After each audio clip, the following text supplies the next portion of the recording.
Alright, we should get this going in a few minutes. It's getting a little dark. So, what's going on this week? This Wednesday I'm having a party at my house. If you guys are around, you should come. Yeah, for sure. How open is the invitation? You guys are welcome to bring friends. Yeah? I always like meeting new people, so feel free to bring anyone, as long as they're sketch balls. We'll definitely get back to you on the party. We know a bunch of people who we want to ask, so. We're having a party next Wednesday. We'd like to invite you, and if you bring anyone you want, would you be interested in going? Sure, yeah. I'll drop by for sure. Yeah, I would love to. I love all your housemates. You're inviting me to a party. Okay. Yeah, sure. Yeah, I'm down. I'll definitely take that into consideration.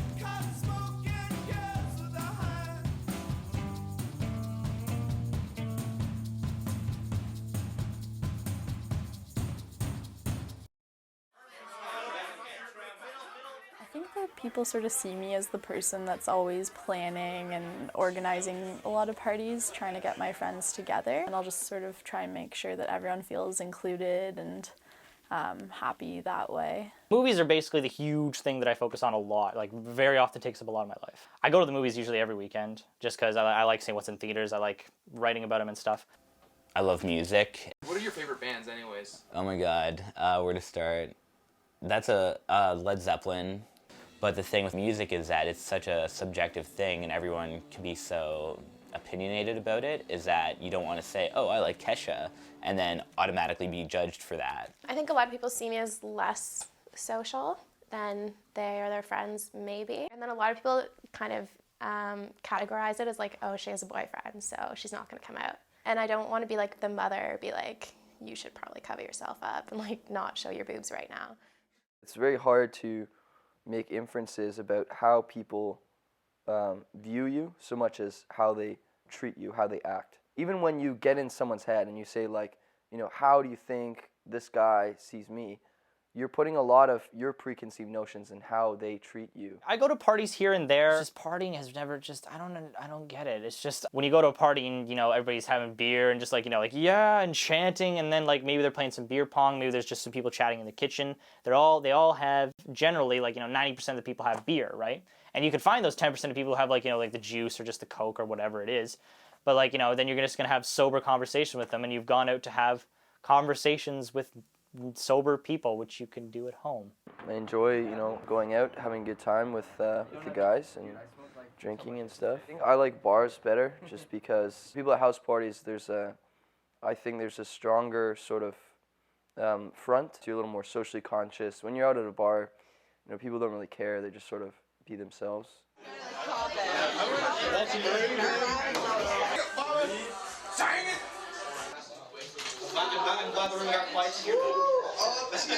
I usually won't go to a party where I know absolutely nobody. Even though it's kind of the point of a party to get to know people, you kind of want to know like that one or two people. It's really odd. You can't just go to a party or else you're like a creeper, you know? The intimidation of showing up to such a large party alone. No one wants to like walk into a house party where there's like tons of people by themselves. So I feel like you'll try and get a group together beforehand so you can all show up at once, just for comfort. If you show up to a party with, you know, 5 of your friends and you're all well-groomed, maybe you're wearing suit jackets or, you know, you're dressed nice, people are going to be like, holy shit, you know, like, these guys look really good. Whereas if you show up with like 2 guys and you both look like, you know, unshowered and crusty and shit, people are going to be like, what the fuck is this, you know? Okay, that's cool. I don't normally dress like this. You look like Alex or something.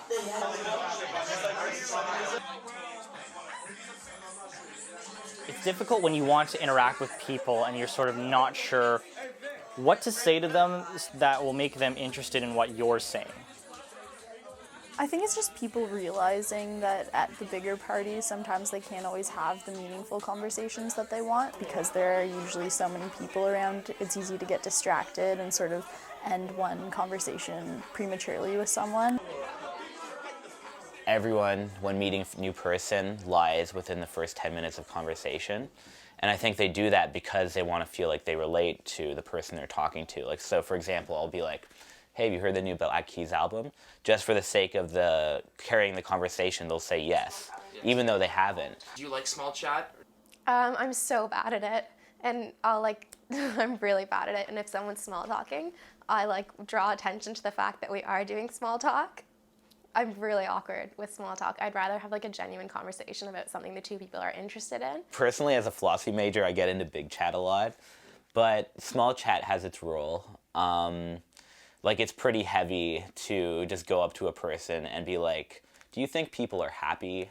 It's somewhat of an imposition if you're, talking to someone and you're talking to them about, Plato's allegory of the cave, and they're like, buddy, I had a long day. You talk about something that you likely both can engage in. If I were to talk about, some popular culture movie or just something fun, that's ambiguous that anyone can really pick up on, and light, especially light, is good. It's very difficult to go on about movies for 2 hours and not bore people. So, it's difficult to try and think of other topics which you don't really know too much about, or you're just making up on the spot, or you don't even care about, just to get some interest out of people when you're talking to them, What's sort of your script of conversation? Hey, what's your major? What program are you in? And what books have you read?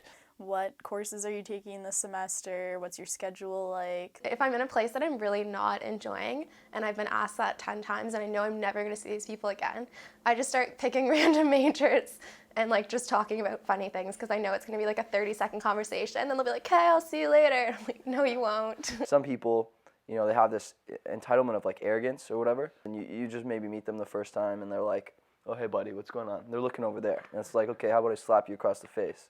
Sometimes you go to house parties, I've been to a couple where people are on their phones. That's what I don't understand. It's you're with one friend, and then your other friend is calling you on the phone.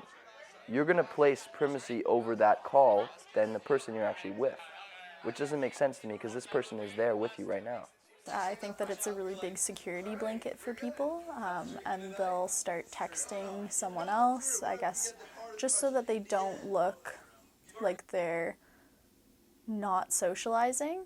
But it's interesting because it ends up making them look more antisocial. I get a lot of enjoyment out of my friends meeting other of my friends, I guess, and getting to know each other a little bit better. And I think that a big thing that I see at a lot of parties is everyone sort of still sticks to their own cliques. So it is sort of disappointing to see people sticking to their own.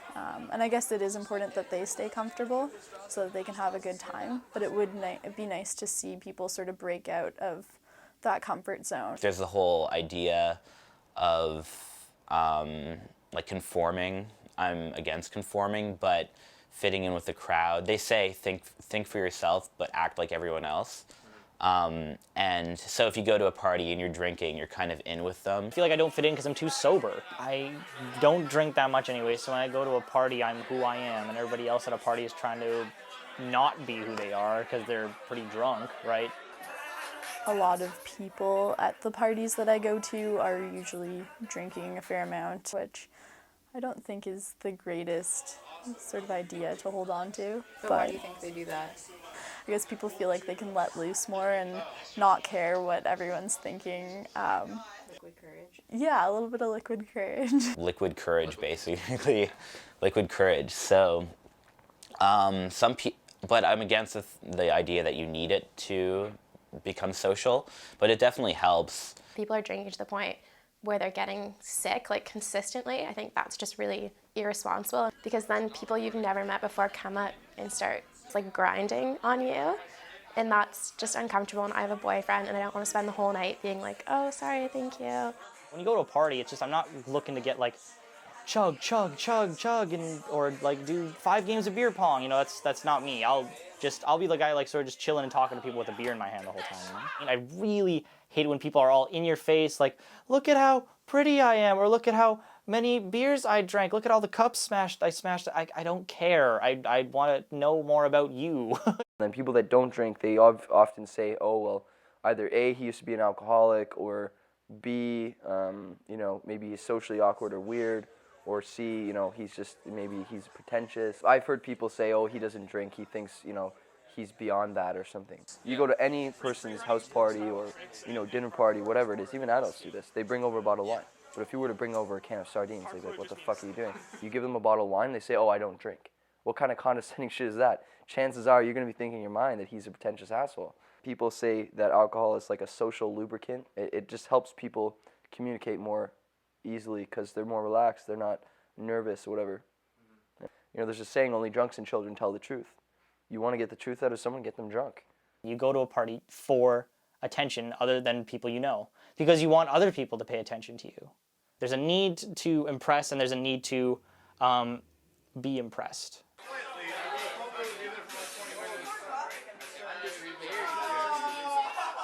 What's up? Mikey can't make it, so you know, Mikey, he can't make it. I guess he said he was gonna come, but whatever, it's not happening. So 1, 2, 3.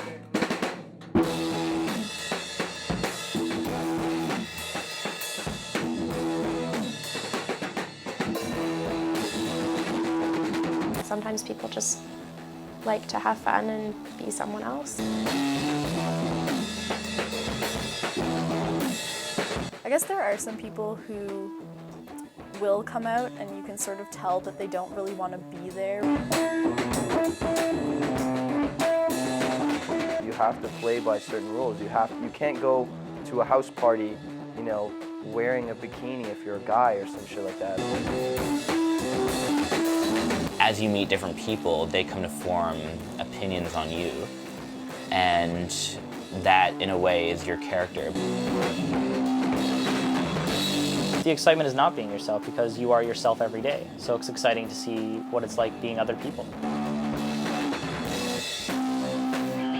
Can't stop, addicted to the shindig.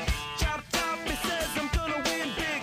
Choose not a life of imitation. Distant cuts into the reservation. The world I love, the tears I drop to be part of the wave. Can't stop, ever wonder if it's all for you. The world I love, the trains I hop to be part of the wave. Can't stop, come and tell me when it's time to